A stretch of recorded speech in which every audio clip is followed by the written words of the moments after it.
Assalamu alaikum and a very warm welcome to a Game Changer. I'm your host Shehzad Qayyum. Now folks, we're going to be talking about Pakistan and United Kingdom's relations today.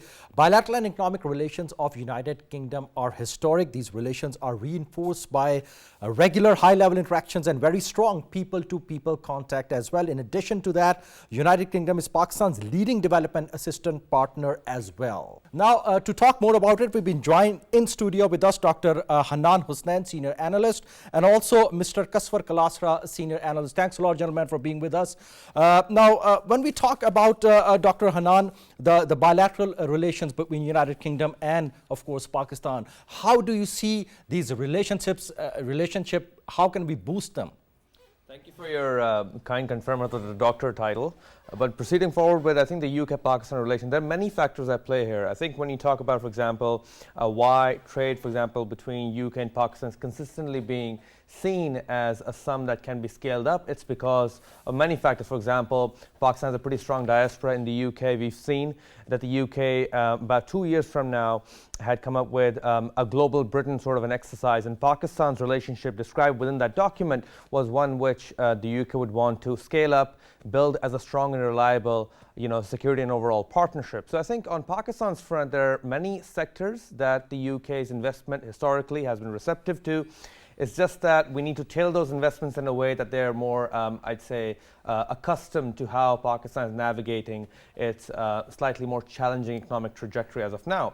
When we talk about UK-Pakistan relations overall, look, it goes back half a century, even more than that, when we had stronger military-to-military contacts. That has kind of been a mainstay in relations because economies and growth, they go up and down. We've seen with the UK as well as it feels competition coming world over.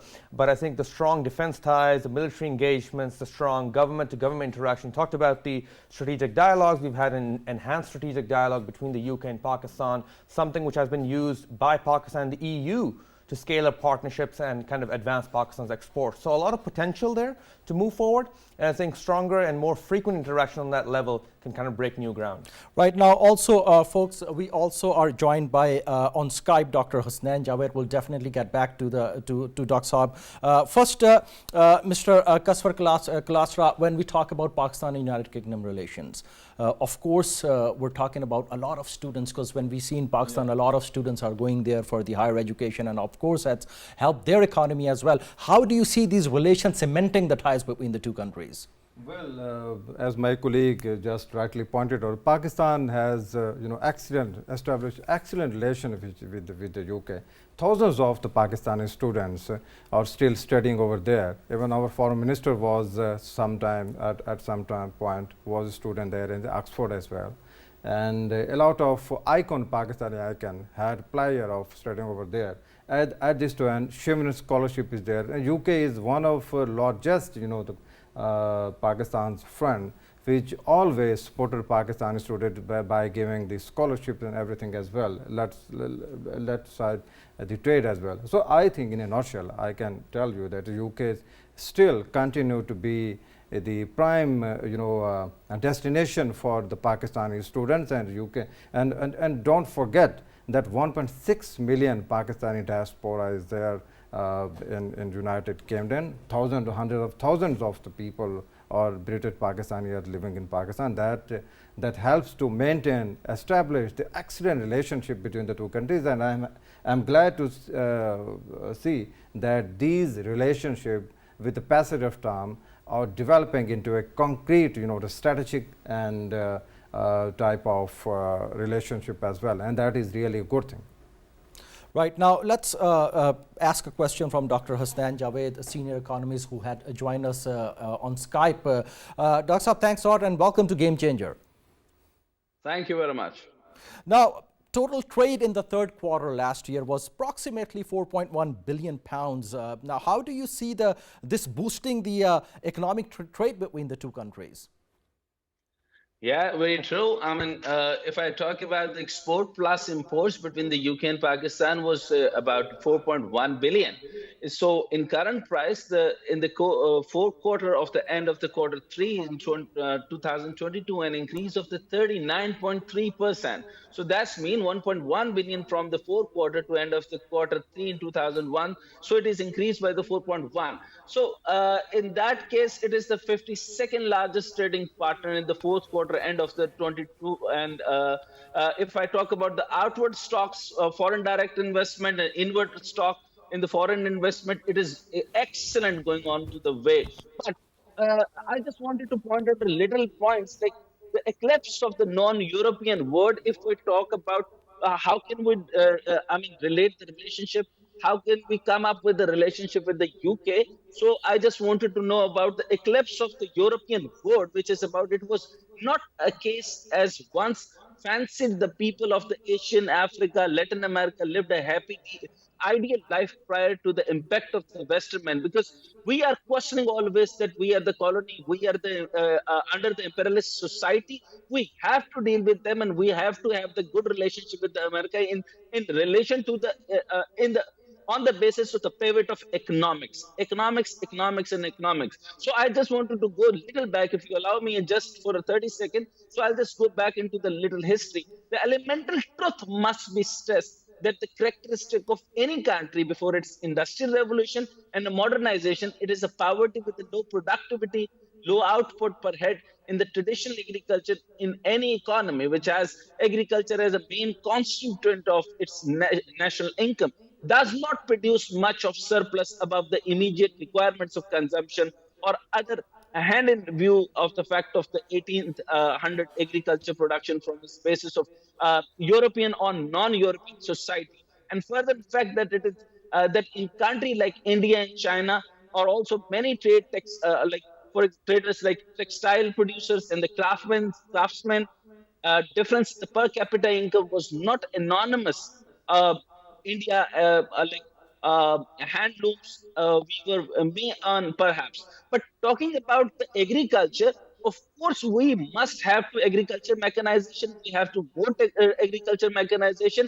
The traditional way, or before I just point out the industrial revolution of the 1800, it cannot, I mean, work in the 21st century. So our trade quarter, with reference to these area in the trade mechanism, I just pointed out where I talk about the trade in the total UK export, which is about the 1.5 billion, 55th level, total UK imports, which is about 2.5 billion, and the UK total share market, if I talk about the UK market share for the goods only, is 2.3, which decreased by 0.1 percent point in 2020, but still it maintains. And UK market share for the services only, it is also maintained. But UK report a total trade deficit of 994 million with the Pakistan compared to the trade deficit of 733 million in the fourth quarter to the end quarter of 2021. In the fourth quarter of the end quarter 22, the UK has had a trade in a good deficit of 927 million with Pakistan compared to the trade in good deficit of the 828 million pound in the fourth quarter Right. end of the 21. So Right. meanwhile, in the fourth quarter, that I'm just ending it up. In the fourth quarter, so total 67 million with the Pakistan compared to the trade in service surplus of 97 million in the fourth quarter. That's mean our services are high, and then our exports are really shrink. So we have to focus on the export level rather on to the servicing side. Absolutely. Now it's time for a short break. We'll be right back. Stay with us.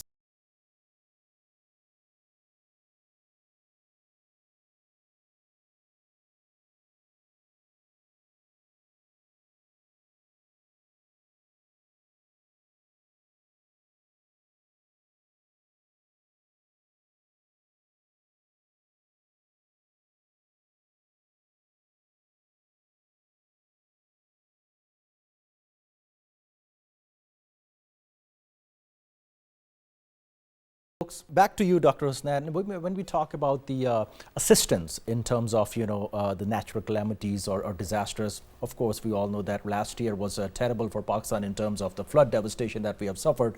Now, I remember that United Kingdom was one of the countries which initially came up with, they stepped up and came up with a huge chunk of cash assistance, if I'm not wrong. Would you be kind enough to shed some light on that particular occasion when they stepped up and helped Pakistan in that tough time? Absolutely. It's one of, I'd say, one of the standout memories in recent times. Look, it was significant for three big reasons. First of all, it was the timing of it. Now, Pakistan suffers this, catastrophic flood damage. We've seen activism from Britain on the world stage on climate as well. So it was a time to put their definition into practice. And when it came to Pakistan's case study, I think the ability with which Britain was able to mobilize its emergency relief apparatus for Pakistan was commendable. It was timed in a way that the populations that were actually on the brink, confined to open skies, were among the priorities for Britain. So I think on a symbolic level, it sent quite a signal, and then Britain's ability to translate that commitment into action. Secondly, I think if you look back to about October last year, 26.5 million pounds and counting was the number from Britain alone. And I think Pakistan at that time was, kind of focused on broadening appeal basically to the UN to call on the world to kind of cater to stuff. And here Britain is setting a nice precedent for that to deliver. And I think thirdly, when we talk about emergency relief as a whole, Britain's apparatus world over has been focused on kind of maximizing opportunities for countries to collaborate when it comes on kind of cushioning countries against adverse climate exposure. And I think when it came to Pakistan, they delivered a tangible example, and Pakistan would look for ways to kind of reciprocate that symbolism, something which Prime Minister Shehbaz Sharif had reflected when he visited and was on call with a senior official in Britain, saying that this relationship has endured for a reason. Right. Now, also, when we talk about Mr. Kaswar, of course, we were talking about the United Kingdom's help in terms of, flood for the flood relief efforts.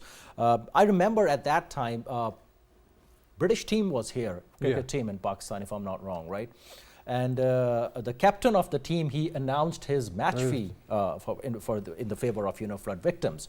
Now, this is an example of the relations we're talking about. It's not just the governmental level. Would you be kind enough to shed some light? Exactly, that kind of example show people-to-people contact, how deeply rooted these people-to-people contacts are. And that was absolutely an exceptional case that the British cricket team was visiting Pakistan, and the captain of that cricket team, that simple as a sympathy to the people of Pakistan who were affected by the floods, he donated all of his, the match fees, and it was not the match fees of not only a single, match, but entire, that was from entire cricket match series, and that shows, the deep-rooted people-to-people contact, and as we are grateful to him as well. And that was only one example. Even in 2010, British was the first country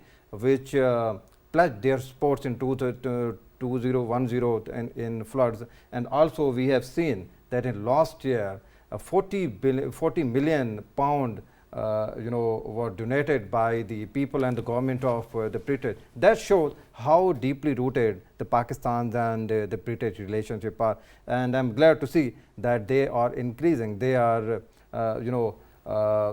increasing every single day, and it's a good thing. It is a good thing, as my friend has rightly pointed out, that the Prime Minister of Pakistan during his UK visit endorsed these deep-rooted friendships as well, and this is a good thing, I think. Absolutely. Back to you, Dr. Hasnain, Javed. When we talk about the economic trade, of course, we're talking about a huge chunk of diaspora in Pakistani diaspora in United Kingdom. I mean, if you go to various areas, then probably all you see is the Pakistani people. Like an example is the Ilford there. When you go there, of course, I went there in summer and there were mangoes all over the place, and there were Pakistani mangoes. And you pointed out agriculture. How can we actually boost the agriculture? How can we actually boost the export of agriculture items to United Kingdom? What needs to be done? What measures needs to be done? See, the most important thing in that matter is the Ministry of Industry, Board of Investment, and the Foreign Office. They must have to sit together, and we have to work on the quality assurance program. because our quality insurance program is not up to the standard of their import and export licensing. So we have the biggest. You are pointing very well on for the mangoes. I mean, in 2019, I had a very specific discussion with the Director General of UNDP. He told me if you just export mangoes, your whole deficit goes down. So this is just on a lighter note, but yes, we have a great potential. But if we are using the old seeds, if we are not agriculturally mechanized, if we are not trading with the China on the agriculture mechanization, and if we are not working, as I told you, that the agriculture in the 18th revolution was not that the agrarian-based economy work well. That doesn't mean the agriculture mechanization make us agrarian-based economy. In today's world, we have to establish the better seeds. We have to import the better seed. As the China, I wanted to give you an example. If the Gilgit-Baltistan give all the dry fruit resources to the China, but now it is other way out. That's a flip side convert. Like now they use the dripping technology, and now the Chinese dry fruit, the almond and everything is selling over there in Gilgit-Baltistan. So we have to work. We have to our food and security, our agriculture mechanization. We have to develop a bilateral, trilateral relationship with the Chinese, because they have worked harder and upgraded their Chinese agriculture mechanization in a different way. So they have developed a lot, many, standards over there in Africa. Same as in the UK, it has been never precedented. Like in Sharjah, UAE, they have hundreds and thousands of the acre in the green area. So if they, develop the green areas in the desert, so why not we? So we have to work hard for it. So research and development in the agriculture mechanization in the and the University of Agriculture and the Faisalabad is working on the research, but not on the standard. So we have to develop the exchange program and research mechanization program and hands-on practices. Absolutely. Now, back to you, Mr. Hasnain. Now, when we talk about, of course, the military-to-military, contacts between the two countries, of course, we know that, United Kingdom actually they regard the BLA as a terrorist organization. Yeah. They have announced it as a terrorist organization. How do you see this announcement, and how do you see this actually impacting the relationship between the two countries? I think it's another piece of evidence that both countries have a very clear-eyed view on non-state actors that wish to use terror as a weapon against the Pakistani state. I think this also identifies very closely with their zero-tolerance approach towards terrorism in general. Look, the BLA, the BNA as well, and many of these other fluid alliances of terrorist organizations are something that Pakistan has been very clear about, kind of stamping them out even through intelligence-based operations and all that. And UK saying that kind of reinforces the fact that there's no distinction between terrorist groups using separatism as a way of kind of dividing a country, which has been a key military ally of Britain. When you talk about historical footprints, look, we don't need to look any further than the Cold War alliance of CENTO, which included UK and Pakistan alongside Turkey and others, and that kind of paved the way for greater, I'd say, operational similarities between the British forces and the Pakistani armed forces. Both armed forces have internationalized since. Pakistan's approach towards peace building, evidence to the UN, has been pretty much out there. Britain, during this time, has also been able to kind of, make its own, cover, lost ground on other levels with other allies, and I think they've continued to do so. And I think that sense of stability is important because, as I mentioned before, when other interests see ups and downs, when you have strong military contacts and defense cooperation, it kind of reinforces the fact that this relationship has been there from the start and will endure in the future. Right now, Mr. Kaswar Klasra, when we talk about the treaty that was signed in 2018 between Pakistan and England, if you remember, it was the prisoner exchange or prisoner program, in which I think it said that the prisoners of each country, they will serve the sentence in their own home countries. Exactly. Would you be kind enough to shed some light on this treaty?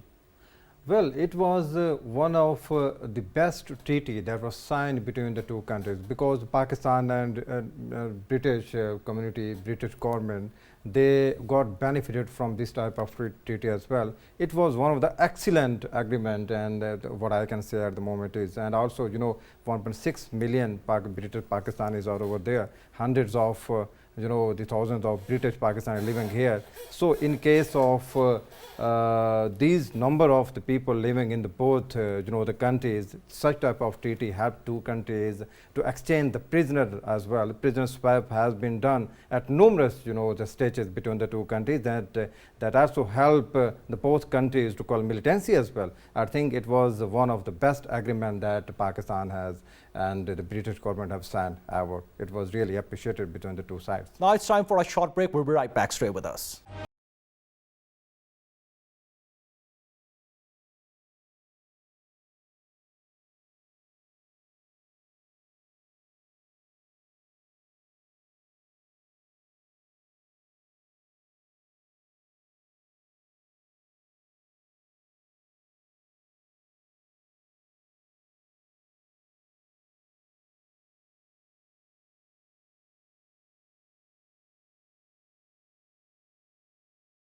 Dr. Hasnain, Javed, when we talk about of course, the relations of Pakistan and India, there is a huge diaspora, Indian diaspora in England as well. What do you think when it comes to dealing with Pakistan and India competitively, how the United Kingdom actually plan their strategy?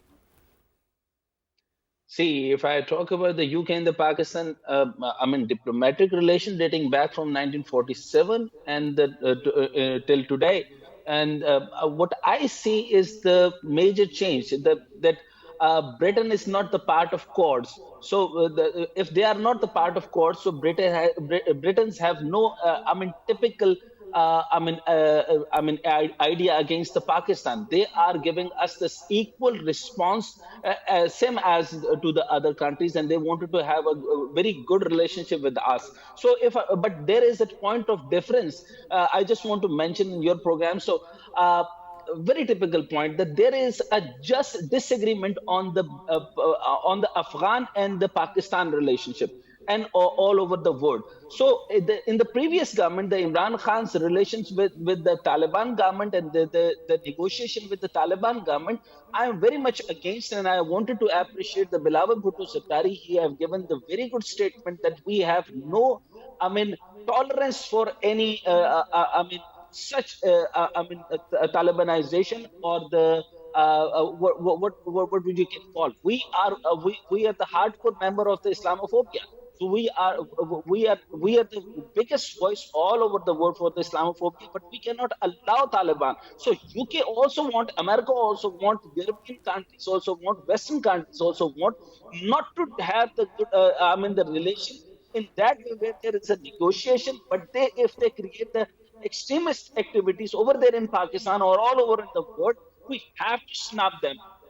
This is the one point. So I just appreciate the foreign minister, and we have to work more harder and harder and more actively participating in that matter. And second is, if I talk about the defense ties, of course, Pakistan and UK. What we have, the major corporation all over there in the world. So cooperation between the British Army and the Pakistan Army began in 1950s when the Royal Military Academy, it's called it, I think, is Sandhurst, RMAS, started to accept overseas cadet. And then as the Pakistan was allocated in 39% of funding from 1959 Commonwealth Military Training Assistance Scheme to secure the UK influence in the emergency country. And then since 2015, there have been no less than 3 Pakistan Army officers instructed to the RMAS. So in that way, UK we have to have the relationship with the Britain in that way, and we need to negotiate in that matter so that we can snap and we can give our categorical statement to the Right. India that they must not intervene through Iran to India, or in any insurgency with Afghanistan, and we have to stop all this funding to Afghanistan so that they will not be Absolutely. the bad to the Pakistan. That is correct. Now, Mr. Hannan Husain, I'm glad that Dr. Javed raised up a point of Islamophobia. I mean, it's a huge challenge that it's been faced by the Muslim Ummah in the entire world right now. And unfortunately, there were various incidents that took place in England and United Kingdom as well. How do you see them actually handling and overcoming this Islamophobia challenge there? So I think based on the instances that we saw within the UK, there was a lot of focus initially about this being another communal right, but when it kind of escalated, it basically raised eyebrows about, for example, what should the appropriate law enforcement response be.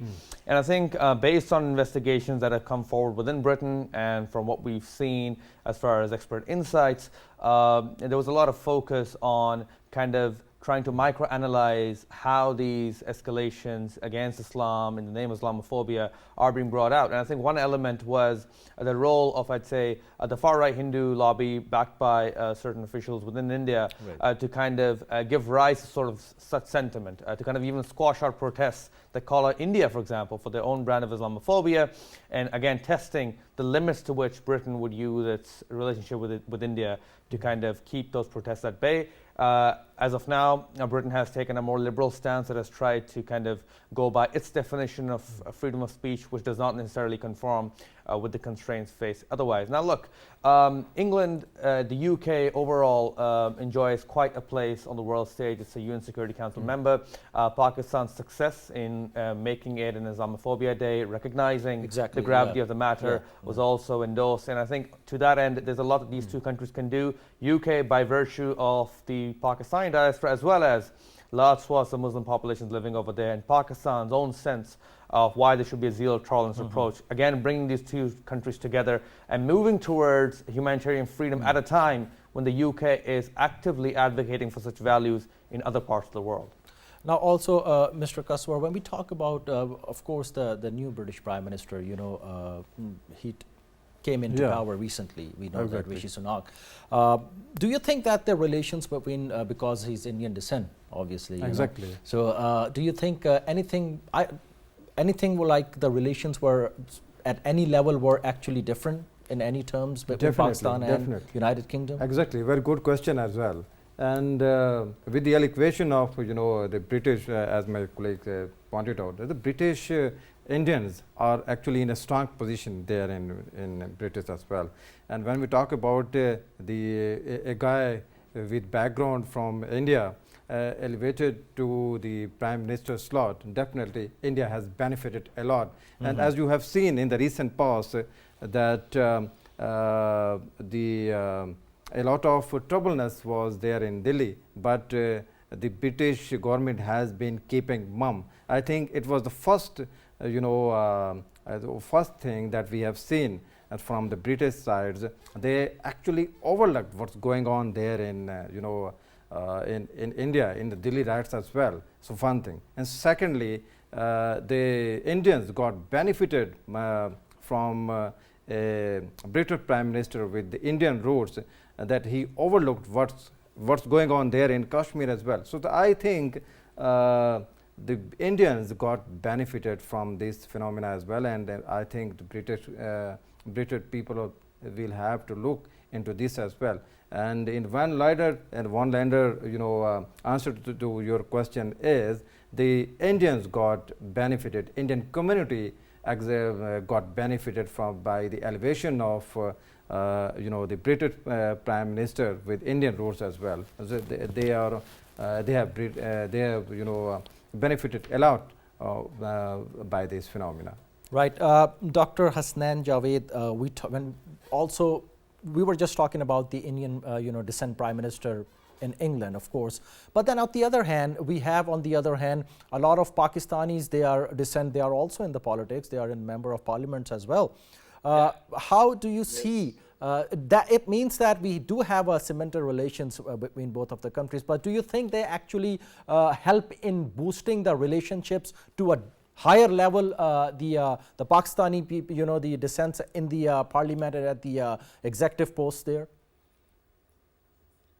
See, to my optimistic idea, I think Rishi Sunak will not be the part of any RSS movement, or he is backed by the Indian ideology or the mythology. So he must not have to, be the part of the Indian nationality. He must have to behave like the Britain Prime Minister. So Britain Premier, as following the league of the what we call the Margaret Thatcher, or the Thatcherism, or the neoliberalism and liberalism, and we and must have to work on the freedom and the rights of the people. So when we talk about the rights of the people, there is no difference between the Muslims, the blacks, Christianity, racism, caste, color, or creed. So yes, we have to participate more and more. This is about the ratio. Indians are in the majority. We have to understand, of course, they are into the certain position. So Pakistani and specifically Pakistan, they are lesser in the number, but we have to participate in the politics of the Britain. So most of the British mayor are there. So, but that way, we have to work for the immigration rights. We have to work more on the, both countries' foreign direct investment. We have to work on the commercial consuls. We have to send more commercial consuls and the ambassadors so that they can work more better ideas. Like, for example, if the American, Kamala Harris as the ancestry of the India, of course. So if we talk about they will be the part of the RSS. Just to understand, yes, RSS are Hindutva ideology, and the Hindutva have the ideology to, Right. access all over the economy, all over the land, all over the politics. But to be on the optimistic side, I think we should work on our own way so that we will be the better counterpart of this. So we can work for our rights, our immigration rights, our industrial rights, our propertarian rights, Right. and other things, so we can work over there. Right. Also, Dr. Saab, could you please kindly, quickly, before we wrap up, give us a suggestion that how the both economical and bilateral ties can be boosted between both of the countries? Real quick, please. See, we are very good in the service sector. We have to have the development of the multilateral, bilateral, and trade relationship, not just on the basis of funds. You know that the billion of the dollars being funded here, and they have granted us so many, allowances and for the education and other things. But as a free nation, we have to be a little better in our ideology, in our dignity. So we have to work on the basis of the trade relationship, and we have to be the trading partner rather than just the begging end. So we have to further increase ourselves into the better way so that we can develop our export where we have the wonderful skill set. We can increase our skill set and our skill labor both, and work in the better way. Right. Thank you so much, Dr. Saab. Now, back to the gentleman in the studios. Would you be kind enough, Hannan Saab, if you can please quickly tell us your suggestions as well? Yeah, so two things. First of all, I think Pakistan needs to focus on sectors where UK has been most enabling to other countries in Pakistan's neighborhood. That allows you to kind of cut through bureaucratic constraints and then pursue value additions for Pakistan's products. Secondly, I think Pakistan would do a great deal well when it caters to the UK, which is the third biggest FDI source for Pakistan, by cutting out bureaucratic hurdles for investments within Pakistan. I mean, there's a top-level consensus. You can get industries together. But I think the bureaucratic process of kind of delaying things out sends a mixed signal to investors who've been very keen to invest in the first place. Right. Mr. Klasra, real quick, please. Yes, definitely. Both countries need to do away with the bureaucratic hurdles as well. And secondly, I would like to make a point that the UK government need to give another, facility for the export of IT from Pakistan as well. I think it's a sector that has been overlooked for a long time. UK need to do well with the Pakistani government on this particular subject. Right, right. Well, now with this, we conclude our today's episode of Game Changer, folks. Thanks a lot to our honorable guests, Mr. Hannan Husain, Senior Analyst, Mr. Kaswar Klasra, Senior Analyst, and virtually we were joined by Dr. Hasnain, Javed, senior economist on Skype. And folks, when we talk about relationships, of course, the Pakistani diaspora is in large numbers in United Kingdom, and we need to make sure that we present ourselves in a very wonderful manner in order to boost the relationships between both of the countries. With this, we conclude our today's program. Thanks a lot for watching. Take care of yourself.